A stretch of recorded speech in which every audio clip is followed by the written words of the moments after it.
Welcome back to Arise Prime Time. I'm Charles Ikokwu. Now let's consider all that you've heard on this program today with our down-the-middle analyst who is with me for the rest of the show. And she is the journalist, political commentator and Arise News analyst, Dr. Constance Ikokwu. Hello, Dr. Constance Ikokwu. Hello, How Charles. are you?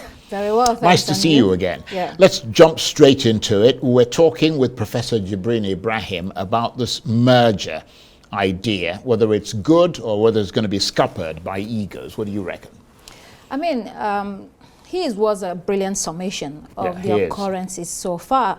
Undeniably, the last 9 months has been checkered for Nigerians, and that's why we're talking about this now.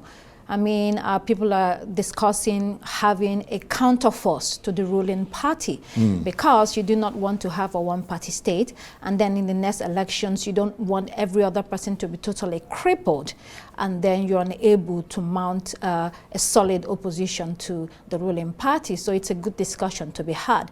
Whether it's a merger coalition, you know, it's another issue entirely.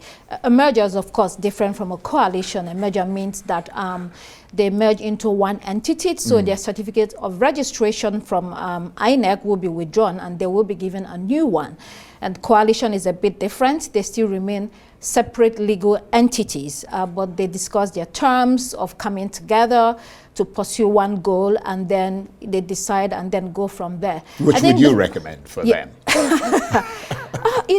So Nigeria is an interesting political space right now. Given what you know about the way things are politically. I think a coalition might be easier between any of the parties existing now than a merger. And for exactly some of the reasons that we have mentioned before: massive egos, competing interests, clash of ideas about what they envision for Nigeria, incredibly ambitious politicians, you know, the top contenders going at each other or one another. So in that case, a merger is difficult. Who steps down for the other person? So for instance, we talk about Alhaji Atiku Abubakar. Many are shocked or surprised. Daniel Bwala was here last week, his former spokesman, saying that he needs to run again in 2027. By that time, he's almost 80 years old. He's not the only person in Nigeria.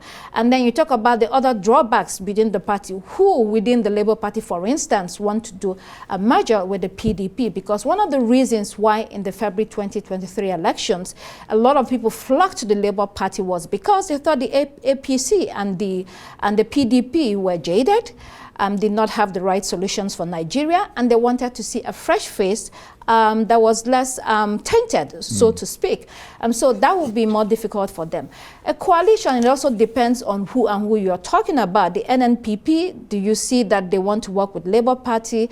I think that might be difficult. They don't even have the spread that we are looking for. Okay, you go back to the PDP, how is that going to work? Are they going to be fresh people? Are they open to new ideas, new energies, and new concepts? You know, it's all tough, but a coalition might be easier. Yeah, but of course, even within a coalition, there's still got to be somebody that you field as your presidential candidate. So that ego thing still comes in. Get there. Who's going to fill that? It does, but the question then is, who is the person that is more likely to carry them across the finishing line?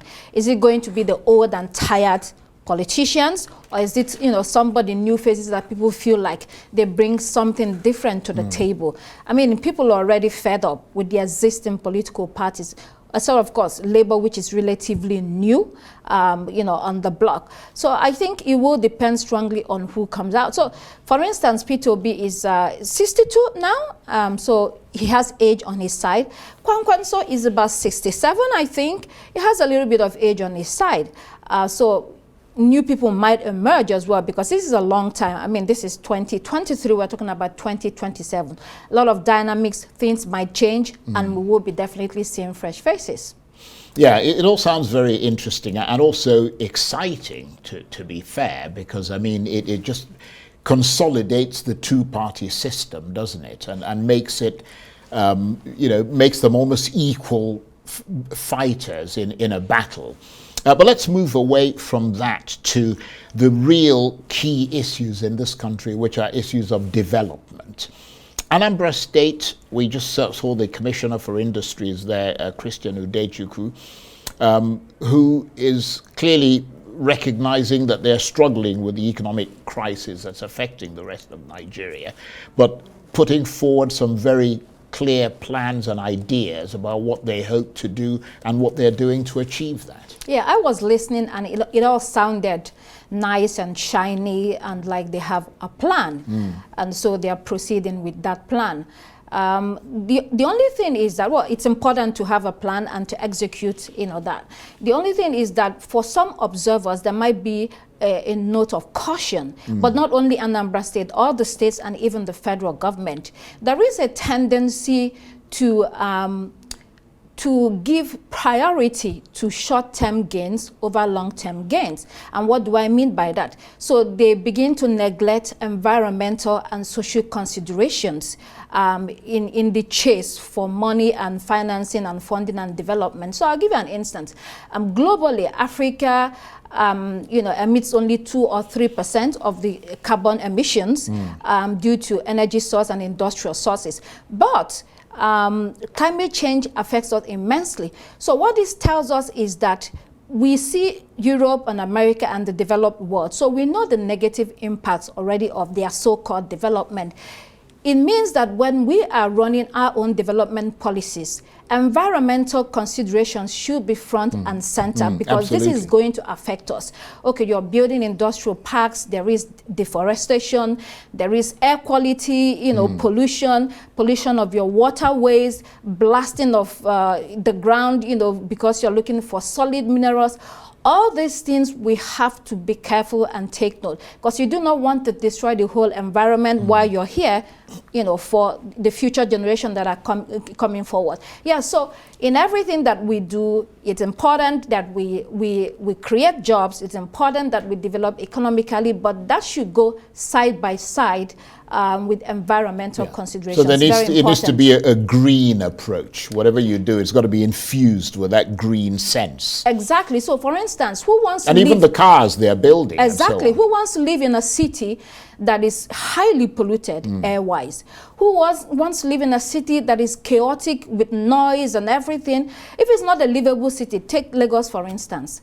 A lot of people don't want to live in Lagos. Yes, there's a lot of internally generated revenue. There are skyscrapers, there are a lot of industries. But when it comes to the index of livable cities in Africa, it's at the bottom. So you want to take that really, it's really, really critical. You want to remember that when you're developing your plans, your policies for your people, because the people that are going to live in those cities and be in the industrial areas, their health is important. This is long term. Their health is important. The food they eat, the water they drink, all of this affects us, and their long-term survival depends on all of this. Yeah, that's a good point. And in that regard, how do you reckon Governor Charles Soludo has presided over things? I mean, not necessarily the environment, but over the economy of the state, for example, and running the state. I mean, has he managed to put in place policies that you think might alleviate the people's frustrations with, lack of development? Is he in the process of recasting the economy? The understanding is that he's trying. I mean, Anambra, like other states in Nigeria, are affected by the economic downturn, not only within Nigeria, but globally. So sometimes people are a bit impatient because they want to see the results now and then. Sometimes you have to make plans that are more long-term. So he's trying. At the same time, people want to see the results quickly. You have to give them low-hanging fruits. There must be low-hanging fruits that you take on quickly and say, here, this is what we're doing, while you continue to do the ones that will come later. It's a tough job. He asked for it, and I think the expectations are very high, and everyone is looking to see where this goes in the next 2 or 3 years. On that note, thank you very much indeed. Dr. Constance Ikokwu is a journalist, political commentator, and Arise News analyst. That's it for this edition of Arise Prime Time. Join us again tomorrow from me and the entire team here in Abuja. Bye-bye, and thank you for watching.